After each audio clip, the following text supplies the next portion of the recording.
دا کوم چې سفر حج دی دا سفر عشق و محبت دی. مونږ او تاسو د حج فضائل یا د حج تعریف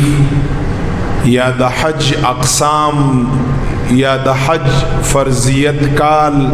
په دغه ټولو باندې تقریبا مونږ او تاسو خبرې کړې دي. نن بس مونږ او تاسو لږ دا موضوع د عشق او د محبت والا ګرځو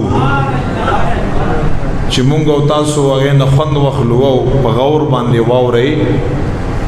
چې دا کوم سفر دی د حج چې دغه کوم میاشت ذوالقعده او بیا پسې ذوالحجه دا غي لس ورځې او د دې نه مخکې چې کومه میاشت شوال المکرم دا دوه میاشتې او لس ورځې دا د حج میاشتې دي. دا د حج میاشتې دي. د دې مقصد دا دی چې دغه میاشتو نه مخکې احرام باید چې انسان په نیت د حج باندې او نه تړي،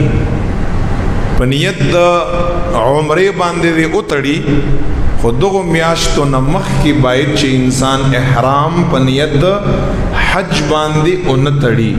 په دې بنیاد باندې دغه میاشتو ته ویل کېږي میاشتې د حج. دا دوه میاشتې او لس ورځې. په دې کې مسلمانان اهل ایمان او اهل اسلام خپل مال اولګي، خپل پکور کې بچو ته خرچه پریک دی او چې څومره پیسې دی هغه برداشت کا او رب لا یزال د پاره په دغه میاشتو کې یو سفر کا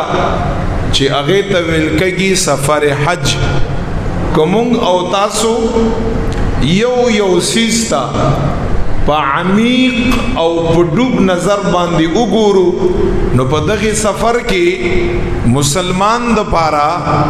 مومن د پاره، اهل ایمان او اسلام د پاره یو سیز خدای پاک جل جلاله د مینې او د محبت او د عشق ګرځولای دی. یو سیز کوم او تاسو وګورو، یعنی په دغه سفر کې د بندا د طرفنا هم د مینې اظهار دی او د الله د طرفنا موقع باندې زدا غینه یو څو جلک تاسو ته بیانوما. الله د طرفنا بنده سره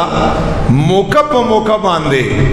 د مینې او د محبت اظهار دی، الله طرفنا د عشق اظهار دی او د بنده طرفنا الله جل جلاله سره موقع باندې د مینې او د محبت اظهار دی. ځکه دغه سفر ته ویل کېږي سفر حج. خلق ورته وایي خدا په حقیقت کې الله سره د عشق او د مینې او د محبت سفر دی. نو دی وجنا سفر حج دا سفر محبت دی، سفر حج دا سفر عشق دی، سفر حج دا سفر د قربت دی، دا سفر د بندګۍ دی، دا سفر د تواضع دی، دا سفر د عاجزۍ دی، دا سفر د رب لا یزال د رضا دی، دا سفر خپل سر رب لا یزال ته د رب درشل باندې د کې خودو دی. دا سفر د تسلیم دی چې اسلام